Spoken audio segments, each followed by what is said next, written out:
उत्तर तुमचं.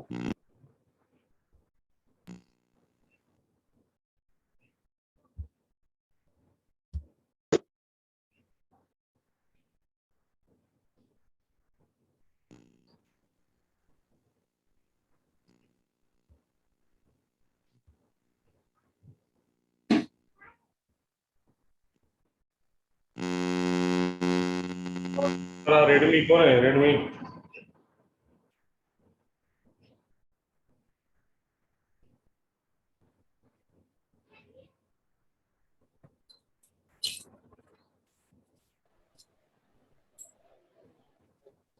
बघूया.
अजून मुलं जॉईन झालेच.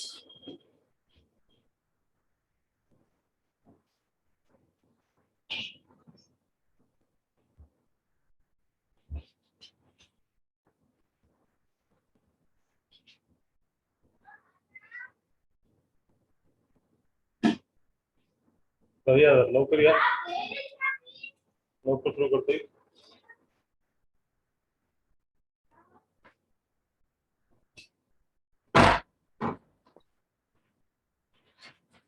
चार पीपल्स कोण रे?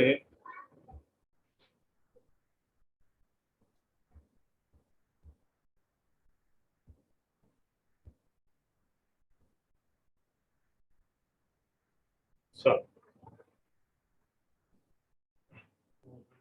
चलिए ना. काल आपण त्याच्यामध्ये हे आता तुम्ही रिक्वेस्ट पाठवत असेल तर कुठपर्यंत तुमचं काय करण साध होत नाही मला वाटायला. त्यांनी हे करूच नाही याच्यामध्ये आता.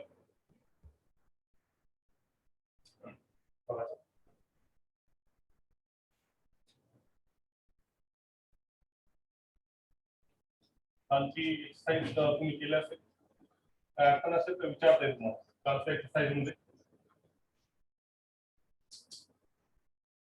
कालच्या एक्सरसाइज मध्ये काय अडचण असतील तर विचारता येईल. यस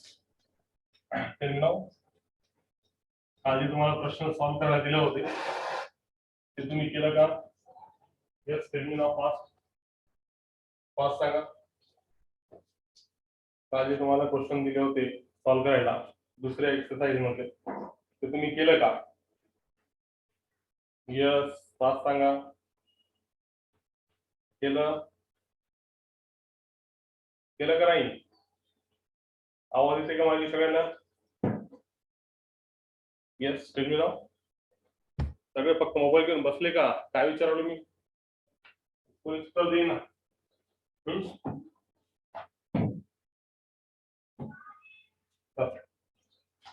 आता 1.2 चा नंतर आता 1.3 पाहिजे. 1.3 साठी परीक्षा त्यानंतर मग तर पहिला आहे क्वांटिफायर्स अँड क्वांटिफाईड स्टेटमेंट. त्याच्यावर मला वाटतं 1.3 मध्ये पहिला क्वेश्चन आहे. सगळ्यात पहिले तरी बघून घेऊ, त्यानंतर आपण पूर्ण एक्सरसाइज 1.3 आपल्याला सॉल्व्ह करता येईल. ठीक आहे, पहिले 1.3 आपण बघून घेऊ, त्यानुसार काय काय करता येईल बघा समजून घ्या. 1.3 साठी आपल्याला काय काय करायचं. पहिला आहे quantifiers and quantified statement. quantifiers and quantified statements.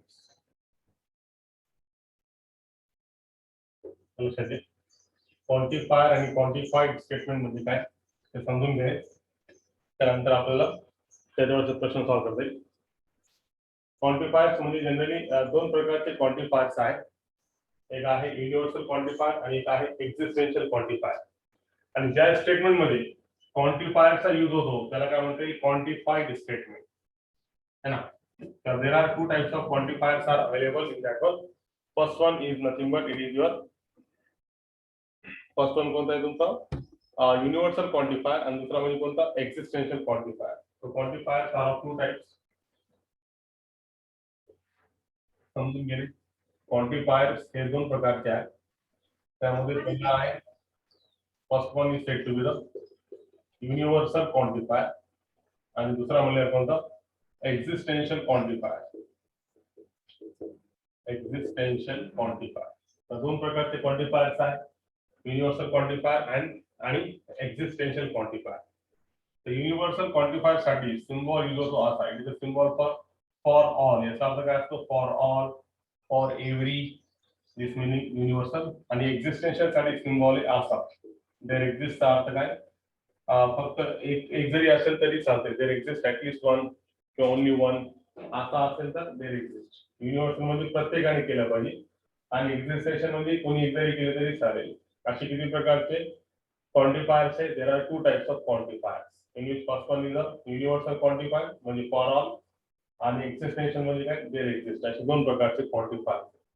आणि ज्या स्टेटमेंट मध्ये हे दोन क्वांटिफायर यूज होतात, फॉर ऑल आणि देयर एक्झिस्ट, तर त्या दोन म्हणजे दोघांपैकी एक, तर त्या स्टेटमेंटला काय म्हणता येईल, क्वांटिफाईड स्टेटमेंट असं म्हणता येईल.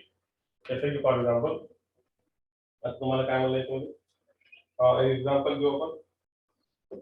ठीक आहे, आणि याच्यानंतर म्हणजे मी असे लिहिलं statement for all X belongs to A. ठीक आहे, एक्झाम्पल तुम्हाला याच्यामध्ये छान छान एक्झाम्पल. समजा एक स्टेट आहे, ए इज इक्वल टू एक स्टेट आहे, 1 2 3 4. पुन्हा मी कंडिशन काय सांगितली, क्वेश्चन असा आहे याच्यामध्ये पहिला, for all X belongs to A such that X plus 4 is equal to 6. तर हा काय झाला, ते जे आहे हे सच दॅट आहे बरोबर. शॉर्ट मध्ये दिलं S dot T such that. त्याचा अर्थ काय, फॉर ऑल म्हणजे काय, प्रत्येकाने, म्हणजे स्टेट ए मध्ये प्रत्येक एलिमेंट एक्स बिलॉंग्स टू चा अर्थ काय, स्टेट ए चा प्रत्येक एलिमेंटने ही कंडिशन सॅटिस्फाय केली पाहिजे. ते करते का बघा. एक जर ठेवलं होतं 1 + 4 5 येतो, इथे 6 आहे, म्हणजे हे प्रत्येकसाठी नाहीच. 2 ठेवले तर फक्त 2 करतो, 3 ठेवलं तर 3 करत नाही, 4 करत नाही, फक्त एकच ठेवतो. तर याच्यामध्ये फॉर ऑल घेतलं तरी चालेल. त्यानंतर चेक करू ट्रू आहे का फॉल्स आहे. तर पहिल्यांदा हे statement, this statement is said to be the quantified statement. का क्वांटिफाईड, कारण याच्यामध्ये कोणता क्वांटिफायर यूज झाला, युनिव्हर्सल फॉर ऑल. किंवा यालाच मला लिहायचे असेल तर असं लिहू शकतो, there exists x belongs to a such that x plus 4 is equal to 6. त्याच्यामध्ये कोणता क्वांटिफायर यूज झाला, देयर एक्झिस्ट, म्हणजे कोणता एक्झिस्टेन्शियल क्वांटिफायर यूज झाला. तर हे दोन स्टेटमेंट, ज्या स्टेटमेंट मध्ये फॉर ऑल आणि देयर एक्झिस्ट वापर होईल, such statement are said to be the quantified statement. किंवा अजून त्याचे एक्झाम्पल असे की an open sentence become the statement by taking some special quantifiers universal और एक्झिस्टेन्शियल. म्हणजे ओपन सेंटेन्सला जर युनिव्हर्सल किंवा एक्झिस्टेन्शियल क्वांटिफायरचा वापर करून लिहित असेल तर that statement become the, that sentence become the quantified statement. Okay, एकदम क्लिअर. किती प्रकारे क्वांटिफायर्स, दोन प्रकारचे. एक म्हणजे युनिव्हर्सल, हा सिम्बॉल आहे फॉर ऑल. एक म्हणजे एक्झिस्टेन्शियल, जे रेजिस्टर सिम्बॉल आहे. ठीक आहे, मग आता क्वांटिफाईड स्टेटमेंट म्हणजे काय, ज्या स्टेटमेंटमध्ये फॉर ऑल आणि देयर एक्झिस्ट चा वापर होईल such statements are said to be the quantified statement. असे स्टेटमेंट ज्यामध्ये या दोघांपैकी एक क्वांटिफायरचा वापर झाला तसं statements are said to be the कोणते statement they are said to be the quantified statement. तर दोन प्रकारचे स्टेटमेंट असतात. युनिव्हर्सल क्वांटिफायर्स असतात, एक युनिव्हर्सल आणि एक एक्झिस्टेंशियल. ठीक आहे.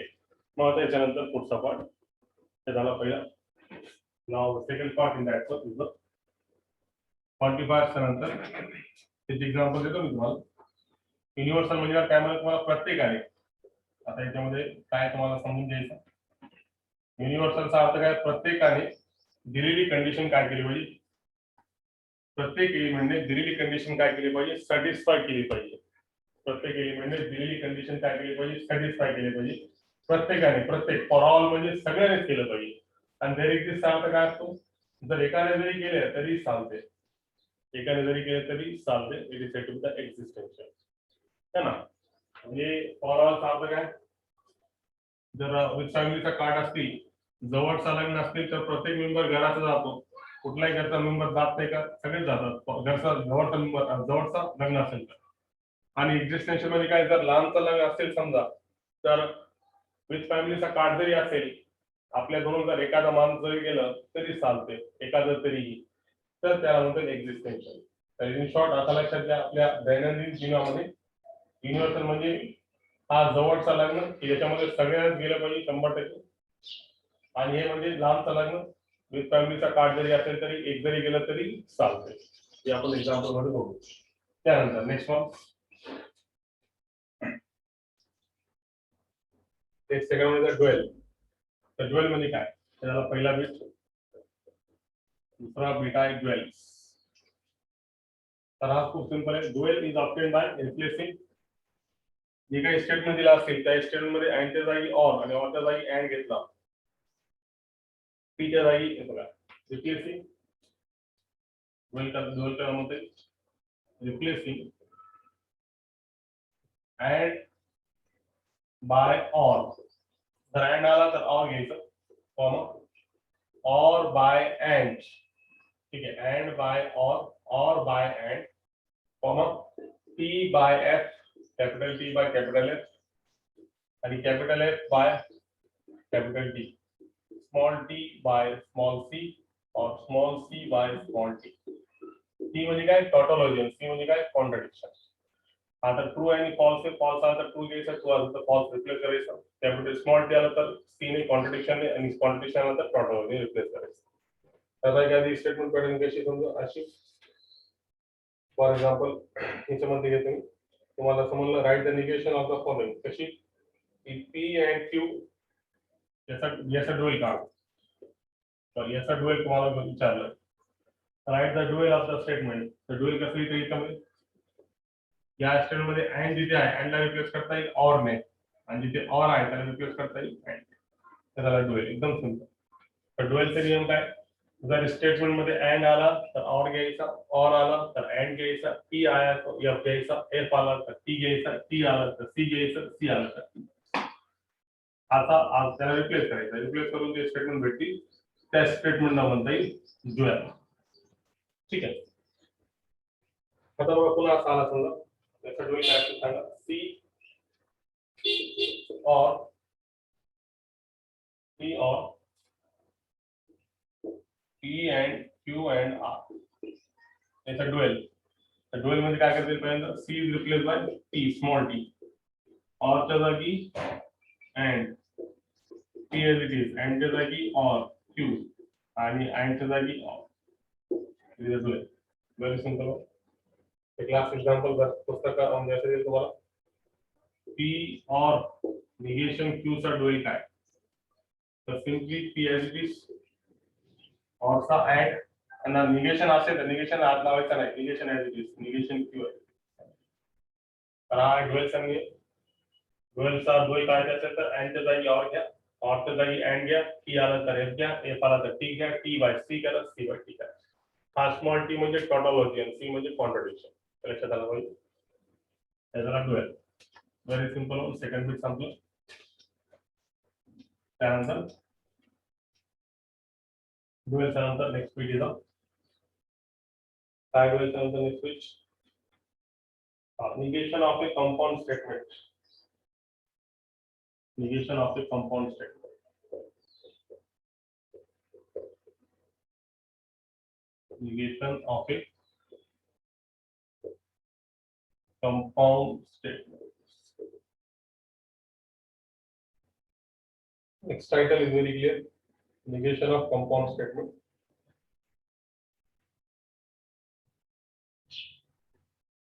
तर याच्यामध्ये काय महत्वाचं आहे बघा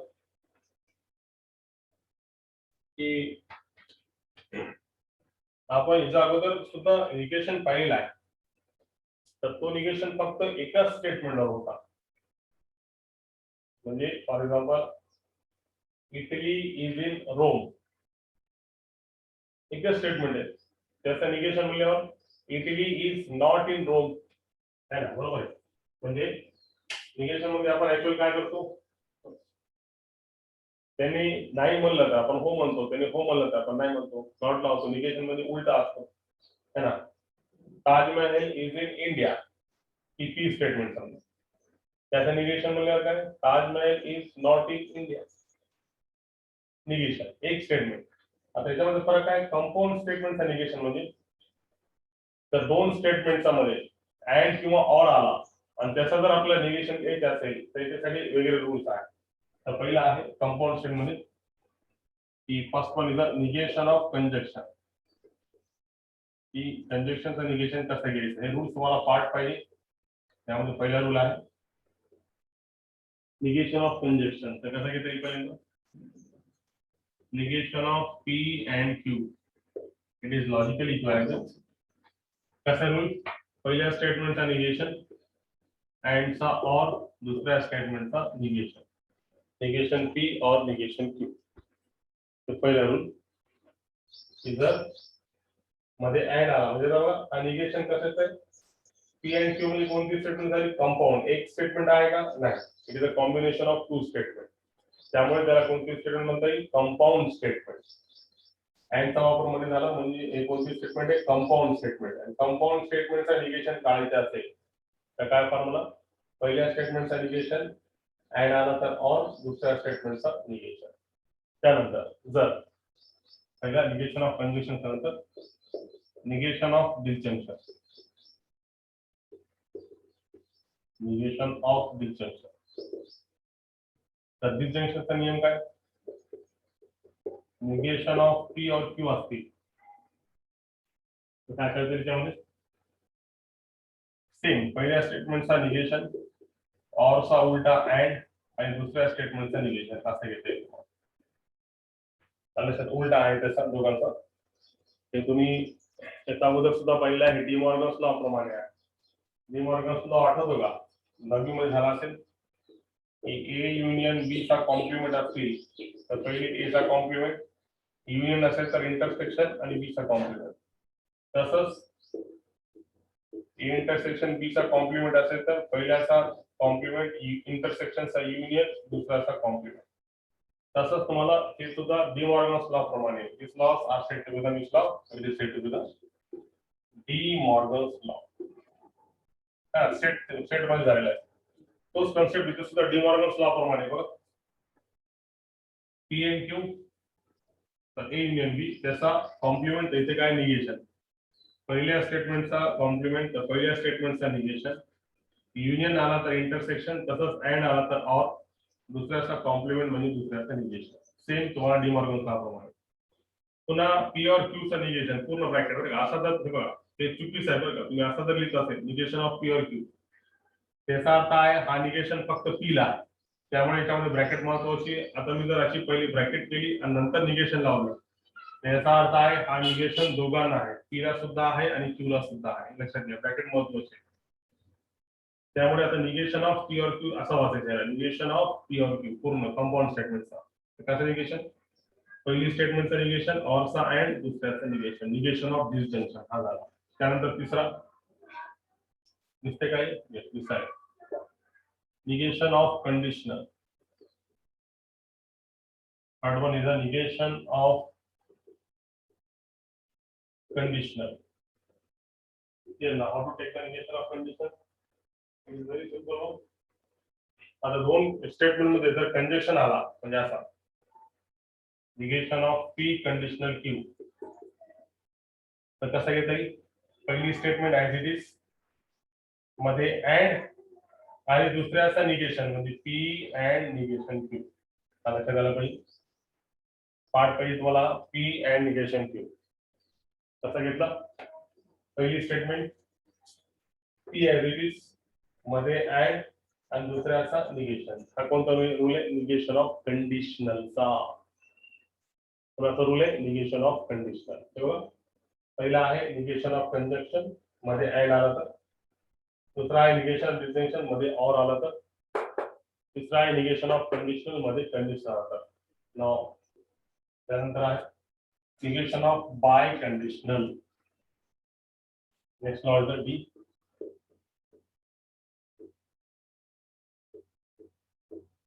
negation of by conditional. Same आहे. जसं आपण कंडिशन मध्ये घेतो तसंच बाय कंडिशनल मध्ये असतील. फक्त फरक कुठे असेल ते लक्षात घ्या. याच्यामध्ये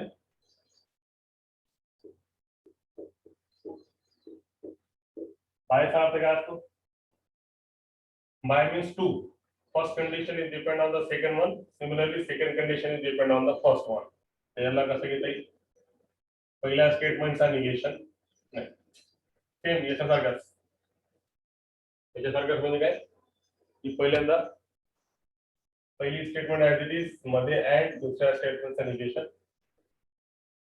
first statement as it is मध्ये अँड दुसऱ्या स्टेटमेंटचा निगेशन आणि मध्ये काय येणार ऑर. जैसा पहिली कंडिशन दुसऱ्यावर डिपेंड आहे तशी दुसरी कंडिशन पहिल्यावर डिपेंड असते. और क्यू अँड निगेशन पी. उलटा पी अँड निगेशन क्यू चा जागी उलटा येणार. आता काय दुसऱ्या स्टेटमेंट ऍज इट इज पहिल्या स्टेटमेंटचा negation Q and negation P. हा काय चालेल. येस. ऑडिओ म्यूट करा तुमचा. अरे ऑडिओ म्यूट करा तुमचा. आता हे वाले कसं नेटवर्क पकडले झाला. ऑडिओ म्यूट करा. कोण आता जर ज्याचा ऑडिओ ऑन दिसेल मी त्याला रिमूव्ह करणार. लक्षात घ्यायचं.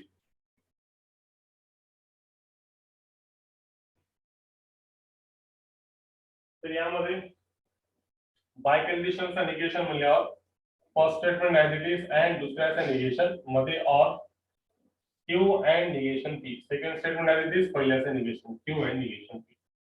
Last is a negation of by negation of negation. Last one is a negation of negation. Negation of negation. Very simple. की एखादी निगेशन आणि निगेशन ऑफ पी असतील तर निगेशन ऑफ निगेशन पी म्हणजे काय. Only P. 5 लॉ आहे तुम्हाला part पाहिजे.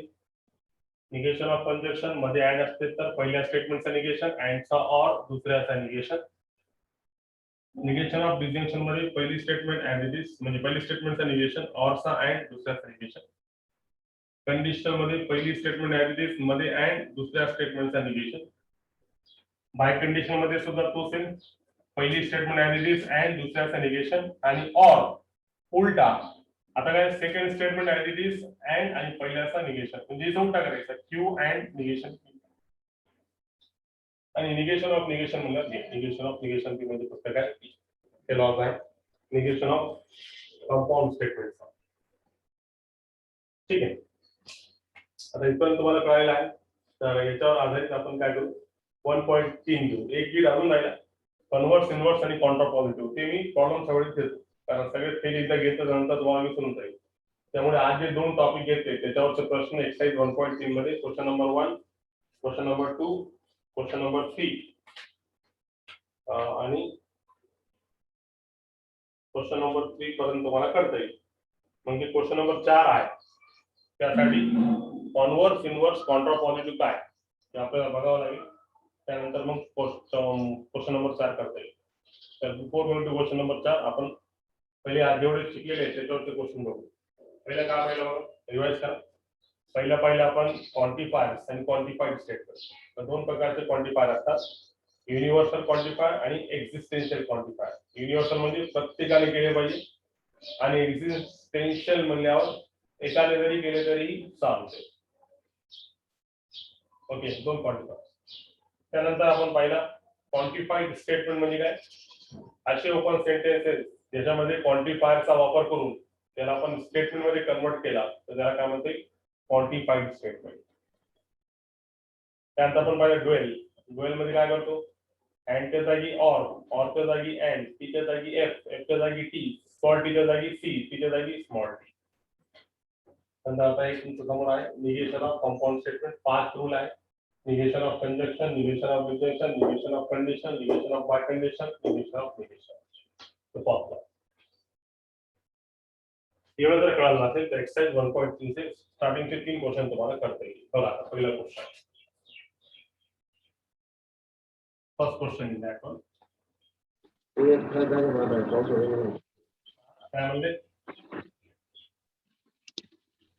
बोला.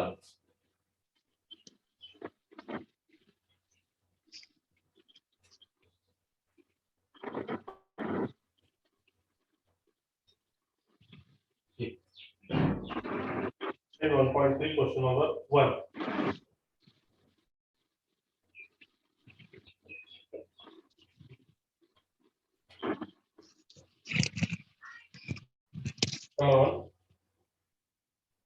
एक सेट ए दिलेला आहे,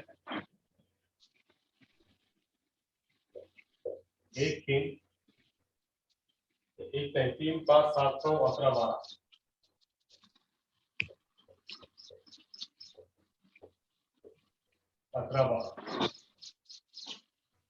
Determine the truth value of each of the following.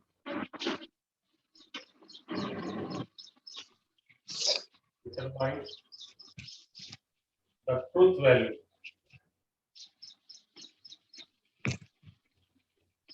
of each of the following.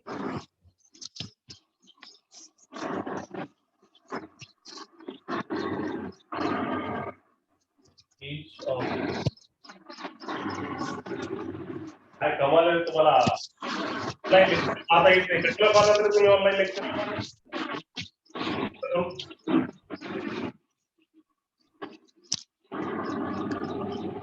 जसा आपला ऑडिओ ऑन असेल ते बाहेर जाईल, आता सगळं बाहेर जाईल.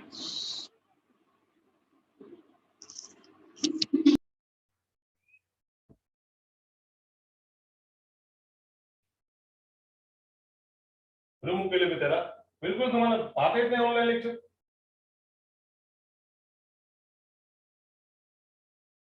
Question number 1, a is equal to 3 5 7 9 11 12.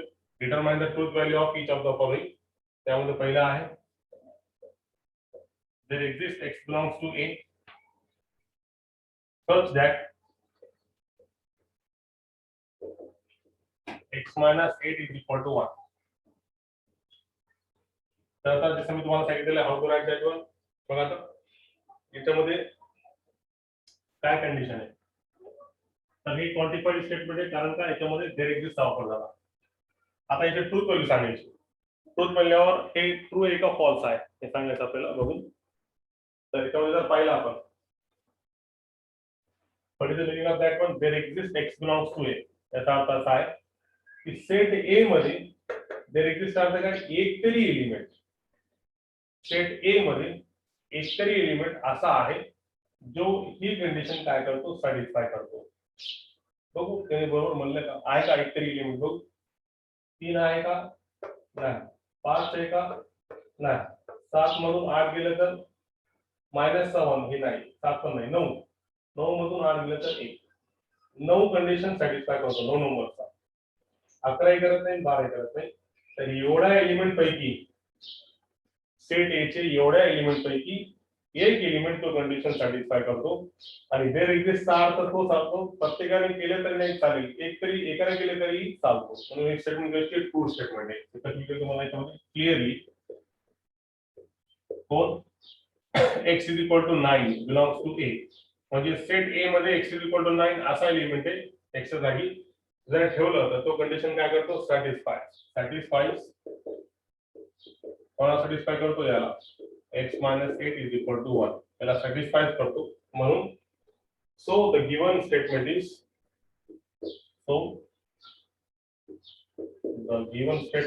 true. STMT short में दिया है, तो ये स्टेटमेंट ट्रू है, comma hence its truth value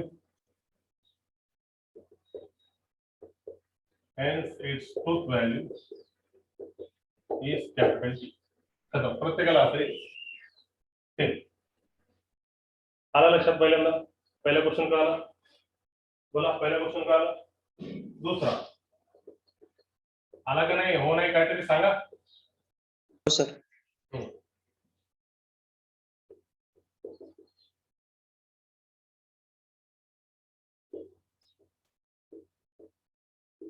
सांगा ट्रू आहे का फॉल्स आहे, म्हणून ती तुम्हाला कळालं. Tell me now. True. There exist अर्थ काय, सेट ए मध्ये एकतरी एलिमेंट असा आहे की जे हे कंडिशन सॅटिस्फाय करतो. बघू आहे का असा. पहिल्यांदा 3 ठेवा, 3 चा स्क्वेअर 9, 9 प्लस 3 12, आणि 12 कसा असतो, इवन नंबर. इवन नंबर माहिती ना, 2 4 6 8 10 12 विषम समसंख्या. 9 3 12 बरोबर आहे, पहिलं झालं. बाकी चेक करायची गरज नाही, करता येईल तुम्हाला. 5 चा स्क्वेअर 25 प्लस 5 किती आले 30, हे पण असतो. 7 चा स्क्वेअर 49 प्लस 7 56, 7 पण आहे. 9 चा स्क्वेअर 81, 81 प्लस 9 90, हा पण आहे. 121 प्लस 11, हा पण आहे. सगळेच आहे का मग, ते नाही वाटतं. 144 प्लस 11, 4 आणि 5 हे नाही, फक्त शेवटचा नाही, बाकी सगळे आहे. फक्त काय शेवटचा नाही, प्रत्येक शेवटचा पण असला वाटेल बरोबर. शेवटचा पण आहे, कारण 144 प्लस 12 म्हणजे 156. म्हणजे याचा अर्थ प्रत्येकाने सेकंड कंडिशन फॉर ऑल कधी एक्झिस्ट आहे. त्याच्यामध्ये त्यांनी फॉर ऑल दिलेला आहे. काय असेल फॉर ऑल म्हणजे काय असतो, प्रत्येकाने हे कंडिशन सॅटिस्फाय केलं पाहिजे. जसं आपण चेक केलं, 3 ठेवलं तरी इवन नंबर भेटतो, 5 ठेवलं तरी इवन नंबर भेटतो, याच्यावर ठेवायचं. 7 ठेवलं तरी इवन नंबर, 9 ठेवलं तरी इवन नंबर, 11 ठेवलं तरी इवन नंबर, 12 ठेवलं तरी इवन नंबर. म्हणजे प्रत्येक एलिमेंट ही कंडिशन सॅटिस्फाय करतो. त्या ठिकाणी आपण सांगता येईल clearly each x belongs to a satisfy, म्हणजे सेट ए चा प्रत्येक एलिमेंट ही कंडिशन काय करतो, हा फॉर ऑल आहे. देयर एक्झिस्ट नाही बरं का, फॉर ऑल आहे. देयर एक्झिस्ट जरी दिला असतील तरी ही कंडिशन कशी आहे, ट्रू आहे असं पण देऊ शकतो. पण सध्या काय it is a for all. So clearly each x belongs to a satisfies x square plus x is even number. So the given statement is same. So the given statement is true, comma hence its truth value is capital T.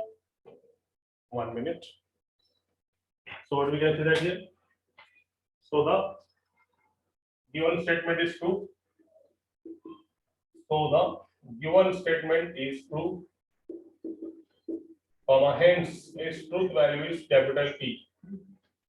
Hence its truth value is capital T. Hence its truth value is capital T. चला असं लिहायचं. आता तुम्ही मला सांगा पुढच्या question मध्ये काय करते, मी तुम्हाला लिहून दाखवतो, तुम्ही सांगा आहे का नाही म्हणून. आता मी तुम्हाला लिहिलं देयर एक्झिस्ट, तिसरा क्वेश्चन बघा इथे जो आपण तिसरा क्वेश्चन याला कंटिन्यू करतो. There exist x belongs to a such that x square less than 0, x square less than 0. मला सांगा देयर एक्झिस्ट अर्थ काय, की सेट ए मध्ये एकतरी एलिमेंट असा आहे की त्याच्यामध्ये स्क्वेअर घेतला तर लेस देन 0 म्हणजे स्क्वेअर घेतला तर ते निगेटिव्ह येतो, असा आहे का, नाही. बघा 3 चा स्क्वेअर घेतला तर 9 निगेटिव्ह असतो का, नाही, 9 पॉझिटिव्ह असतो.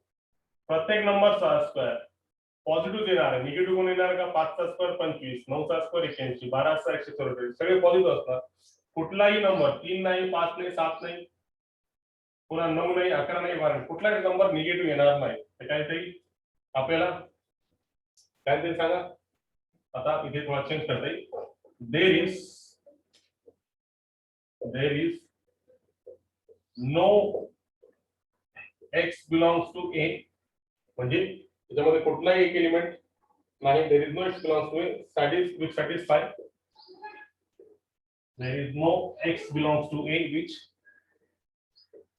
satisfies x square less than 0. त्याच्यामध्ये there is no x belongs to a, a मध्ये एकही एलिमेंट असा नाही जे कंडिशन सॅटिस्फाय करतो. So the given statement is false. Hence is truth.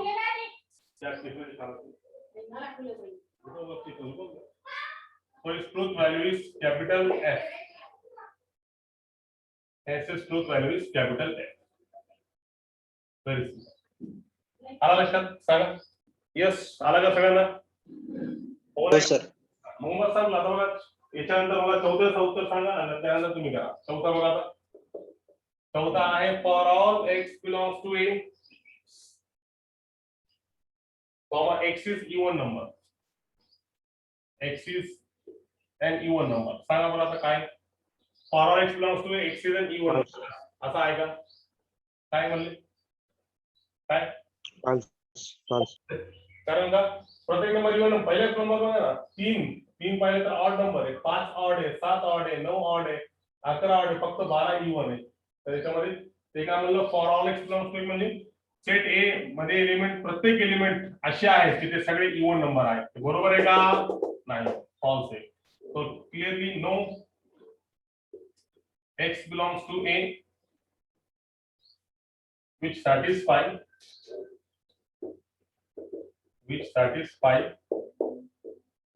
x is an even number. So the given statement is false. Hence its truth value is capital A. आला का? सांगा आला का? आला सर. मग आता एक शेवटचं सांगा, मग नंतर आपला टाइम पण संपला. तर 2च मिनिट राहिले, 1च मिनिट राहिले. सांगा. There is this x belongs to a such that 3x plus 8 greater than 40. आएगा सम. There exists x belongs to a such that 3x plus 8 greater than 40. बघा, ट्रू आहे का फॉल्स आहे? ट्रू आहे का फॉल्स एवढं सांगा मला. True sir. पक्का? यस ट्रू आहे. कारण का 3 चा स्क्वेअर 3 से होते 3 से 9 9 प्लस 8 है. ट्रू आहे का फॉल्स आहे? ग्रेटर देन 40 का लेस देन 40 आहे.